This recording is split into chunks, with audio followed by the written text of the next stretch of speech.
Hello, magandang araw sa inyo. For today's video tayo ay magluluto ng sopas. Tayo nagpainit na ako ng kawali at tinuna ko ng margarine. Margarine or butter. Okay nang yan, ikaw masusunod. Luto mo yan eh. Charot. So ayun, nagisa na nga po ako ng bawang at sibuyas. Sinama ko na sa pagtunaw ng margarine. Kasi bakit hindi? Ganon din naman eh. So ayun, fast forward na ito yung natira namin ulam kanina na po chicken. Hinimay-himay ko lang to sa manaliit. At ito na nga ang gagawin kong pangalo sa ating sopas. Gigisahin ko rin ito saglit guys dahil luto naman na ito. So after natin gisahin yung ating manok, isusunod ko na ilalagay ang ating carrot. Siniwa ko lang ito sa kulaan mo, charot. Hiniwa ko nung siya ng barilit na haba. Gusto ni Star, charot. So ayun, after kong maggisa ng lahat, tayo ay maglalagay ng tubig. Siguro mga limang baso, ganon.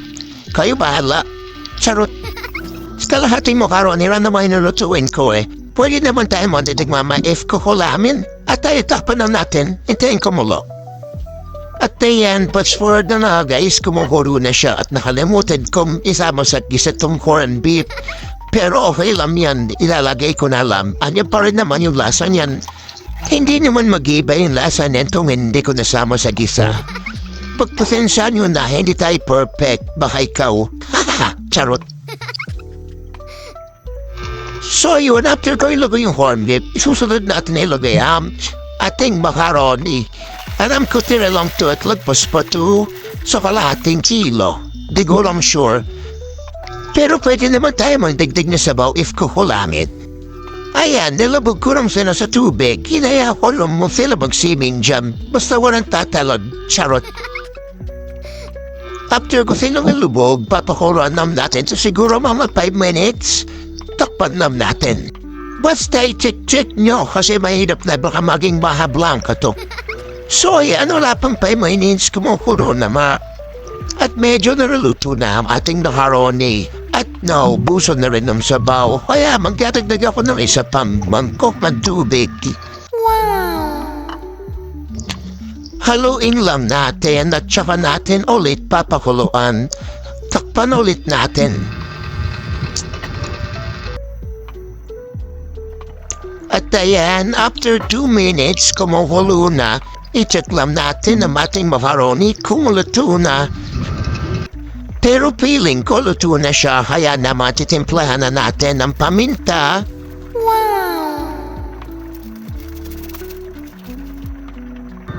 At asin, gawin na pong bahala, depende sa panlasa nyo. At syempre, itong ating evaporated milk guys. Kalahati lang nito yung ginamit ko, isa ito sa napapasarap sa ating sopas. Sana all masarap. Haha, charot. At ayan, after kong haluin guys, isusunod na natin ang ating hotdog. 2 piraso lang yan guys, hiniwa-hiwa ko lang ng ganyan. Kaya na bahala tumingin ko na itsura. Charot.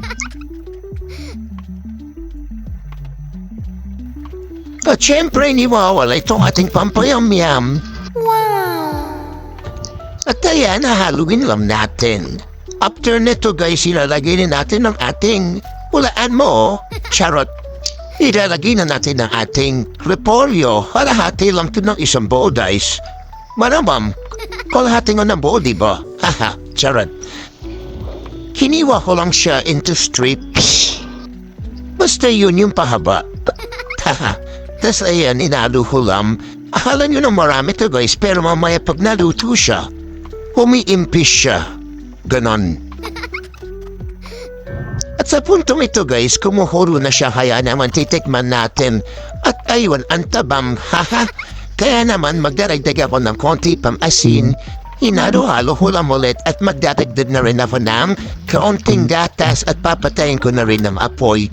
Kasi nga, mas maraming gatas, mas masarap. Hehe. At hinalo-halo ko lang ulit guys. At titikman ulit natin kung pasado na sa ating panlasa.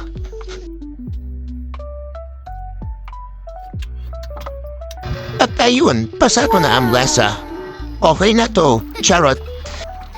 At ayan, luto na po ating sopas. Bili na po kayo. Charot. Kain po tayo. Maraming salamat po sa pananood. Bye-bye!